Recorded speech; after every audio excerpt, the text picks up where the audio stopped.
আজকে আমরা কথা বলবো বলিউডের নিউ আপকামিং মুভি হাউসফুল 5 নিয়ে। আমরা যারা হাউসফুল 1, 2, 3, 4 দেখেছি তারা জানি যে পৃথিবীতে সবচেয়ে বড় কমেডি মুভির একটি হলো হাউসফুল। এই মুভিটির ডিরেক্টরের নাম হলো তারুণ মানসুখানি। হাউসফুল 5 মুভিতে আমরা ভরপুর কমেডি দেখতে পারবো, রোমান্স তো ফ্রি।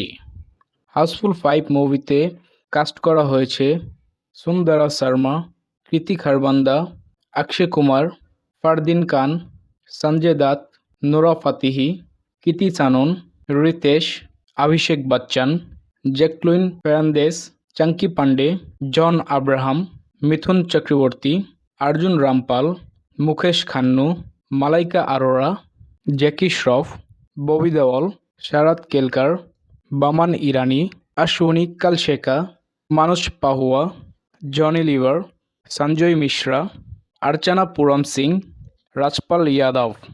বাপ রে বাপ, এটা তো মুভি নয়, যেন সেলিব্রিটিদের মেলা বসেছে। আপনারা সবাই অ্যাক্টরদের লিস্ট দেখে তো বুঝতেই পারছেন যে হাউসফুল 5 কেমন মুভি হতে পারে। এই মুভিটি আমরা সবাই ফ্যামিলির সহকারে একসাথে বসে দেখতে পারবো, কারণ এটি একটি রোমান্টিক কমেডি ড্রামা মুভি। গুগলের ইনফরমেশন অনুযায়ী এই মুভিটি 6 জুন 2025-এ রিলিজ পাবে। ততক্ষণের জন্য ওয়েট করুন এবং নিত্য নতুন মুভি সম্পর্কে জানার জন্য আমাদের চ্যানেল শুভ এক্সপ্লেনারকে সাবস্ক্রাইব করে রাখুন। ধন্যবাদ।